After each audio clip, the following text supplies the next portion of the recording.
No me acuerdo. Por Emil C. Moller. No me acuerdo.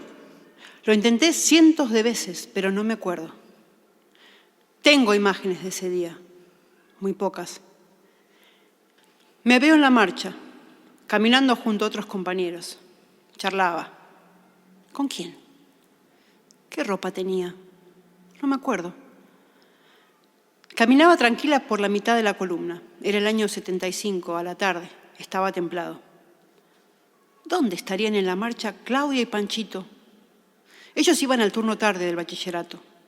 ¿Cómo habrían hecho para que los dejaran salir de la escuela? ¿Quién la encabezaba? ¿Serían Alfredito, Pomelo, algún otro compañero de la escuela técnica? ¿Hubo corridas? ¿La policía reprimió? Tengo imágenes borrosas donde nos alejábamos y después volvíamos. ¿Qué canciones cantábamos? Lo hablábamos tantas veces con varios compañeros de la UES de La Plata y ninguno recuerda haber cantado la canción «Tomá la voz, dámela a mí» por el boleto estudiantil. Estrujo el pasado y tengo miedo de inventar algún detalle para poder decir algo más de esa marcha. Tantas veces me han preguntado de ese día, trato de ser fiel a mis recuerdos, que son tan pocos. Recién hace unos meses leí la crónica del diario El Día de esa fecha. Fue el 6 de septiembre y hubo pequeños disturbios. Me inquietó ese hecho, lo tenía totalmente borrado. Una marcha que iba a ser constitutiva de mi vida y yo ni siquiera me acordaba en qué mes había sido. Me acuerdo que en esos meses iba a los barrios a enseñar dibujo. ¿Pero con quién iba? ¿Dónde eran? No me acuerdo. Tengo grabado un nene que pintaba solo con lápiz negro, sin colores. Intenté persuadirlo de que usara crayones Faber de colores. No hubo caso. ¿Qué le pasaría? Mis recuerdos del 75 los vivo como en un juego de rayuela. Salto con una pierna y llego a la imagen de una marcha con mucha gente. Obreros, trabajadores, universitarios, en contra del Rodrigazo. Salto a otro cuadrado y me encuentro en discusiones sobre la crisis económica, recesión, inflación. ¿Habrá sido ahí que se gestó la idea del boleto estudiantil? Es probable. La participación estudiantil decaía y había que buscar ejes de acción que aglutinaran. Los secundarios de los colegios industriales también estaban llevando acciones de protesta. Extrañaba las asambleas de mi escuela. En el 75 nos habían mudado de edificio y los preceptores eran de la CNU. Nos controlaban. Eran tan distintos a los que habíamos tenido en años anteriores. Esos eran compañeros. Te ayudaban, te aconsejaban, te impulsaban a la participación política. «Déjate de joder», me dijo un preceptor en un baño de la escuela, mostrándome su arma. Eso fue en respuesta a un cartel que había pegado. De eso sí me acuerdo. De esa amenaza sí. Me dio miedo, pero no mucho. Era todo ya muy natural. Nunca llegué a hablar en una asamblea. ¿Me habría animado alguna vez? No sé. Se hicieron hasta el 74. Yo tenía 15 años, estaba en tercer año. Casi nadie de mi edad hablaba. Todos eran sólidos hablando. Me convencían de distintas propuestas. Todavía no había entrado en la UES y en esos años dudaba mucho de las mociones a votar. Tomar la escuela, acompañar las marchas, jornadas solidarias, ayuda a los presos políticos, hacer banderas, pintar paredes, repudiar a atentados, siempre causas justas para mí. Tiro la piedra y cae en el cuadrado donde había reuniones largas, discusión de la lucha armada, miedos, quiebres de mis creencias. Tenía que trabajar mucho internamente. Yo era muy liberal, como se decía en esos años. Disfruto cuando la piedra de la rayuela cae en las peñas con los compañeros. Me gusta quedarme en ese cuadrado. Me permite evadirme de las muertes. Me lleva a las risas, bromas, las cumbias en los barrios, las vueltas caminando entre miradas cómplices. charlas infinitas sobre cómo íbamos a hacer la patria socialista. Nacía el hombre nuevo, todo eso íbamos a lograrlo, todo valía la pena. Hasta el 85 no había recordado nunca más la marcha del boleto estudiantil. Apareció en el juicio de las juntas. Y no fue la mención de ese acto lo que me impactó. Verme nombrada en el juicio, mi nombre impreso en todos los diarios, la gente murmurando. Siempre explico que yo nunca oculté mi detención, pero hasta ese momento me gustaba manejarlo a mí, como a casi todos. Yo definía a quién se lo contaba, cómo, dónde y cuándo. Y lo iba haciendo a paso firme y como me quería mostrar. Ya había dado una entrevista a una radio de Mar del Plata como ex detenida. Se lo había contado a una amiga y a mi grupo más cercano de amigos.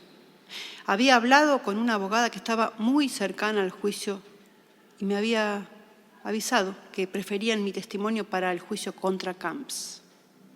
No era necesario para las juntas, así lo hice.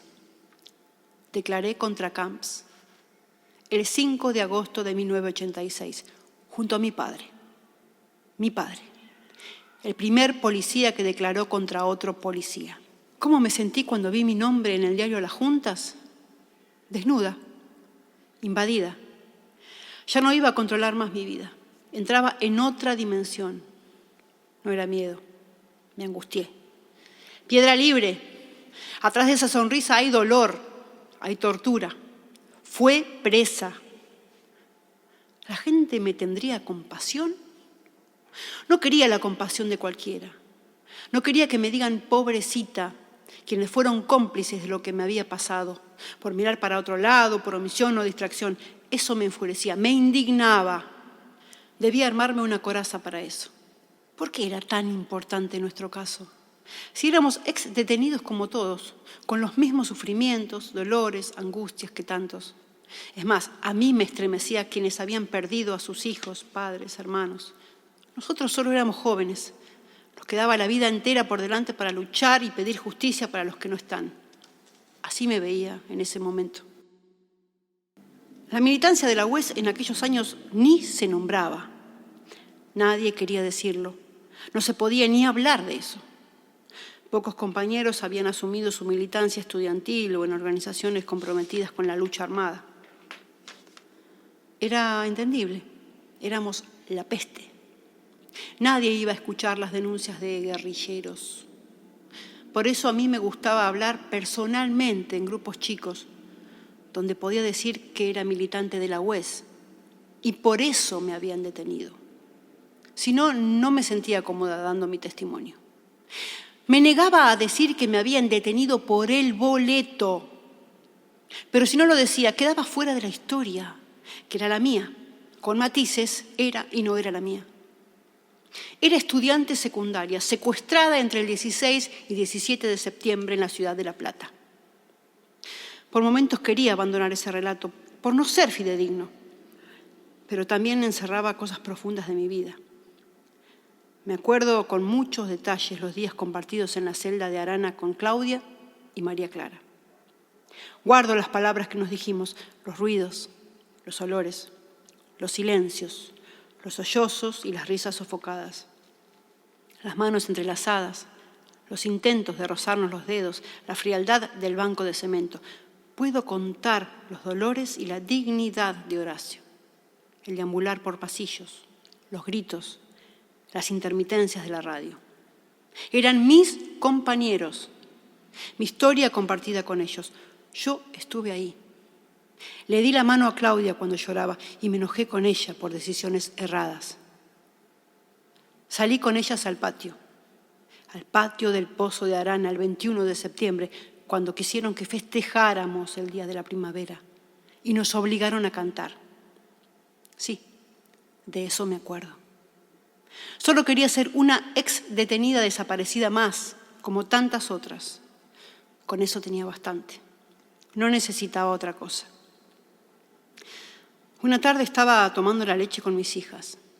Mariana me comentó que habían hablado de la noche de los lápices en la escuela y ella trató de explicar que su mamá Era una sobreviviente. No le creyeron. Se indignó y discutió. Pilar, con sus 9 años, nos contó: sí, yo no supe cómo explicarlo. Es un lío.